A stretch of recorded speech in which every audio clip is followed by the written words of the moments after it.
Hi guys, Matt here for Photo News and Reviews, and today I want to talk to you about the new D7100.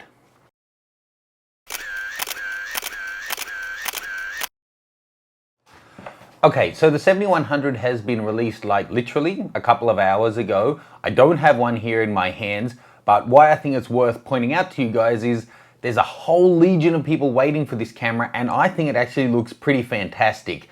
In a live chat just the other day, I was saying what I thought it would have to offer to be a compelling argument considering what the D5200 now offers and what the D600 offers, and I think they've delivered on it and this is going to sell like crazy. So it's still DX format, it's still going to be around about the same build quality of the D7000, which is an obvious step below the D300, D300S, but an obvious step above the 5100, 5200.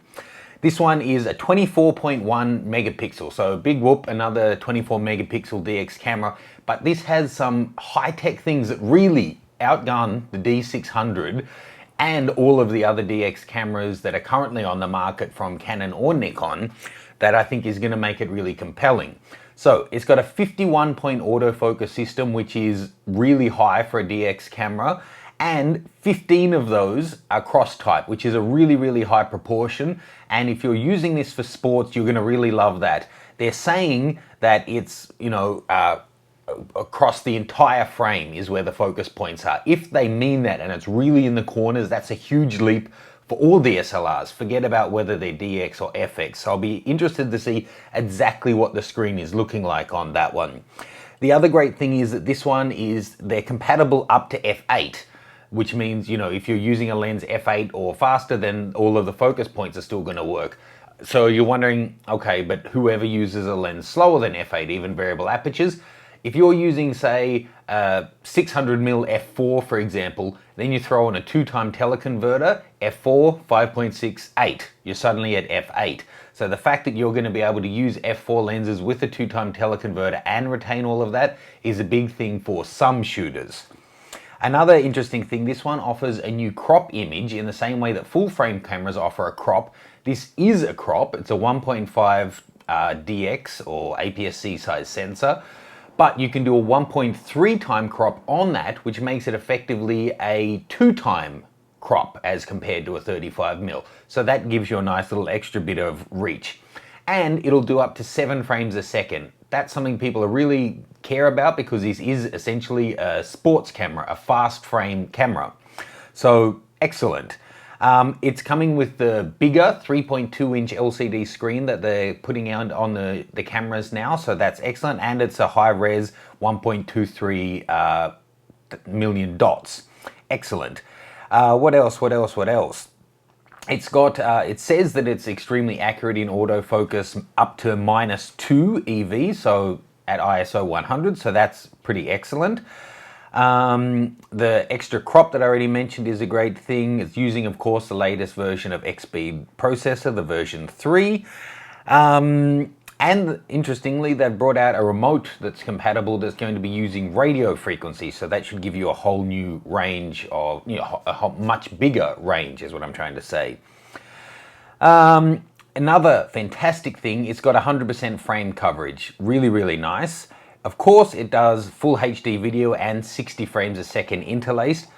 Big step up. It's got microphone input. I expected that. And it's got headphone out. That's just fantastic.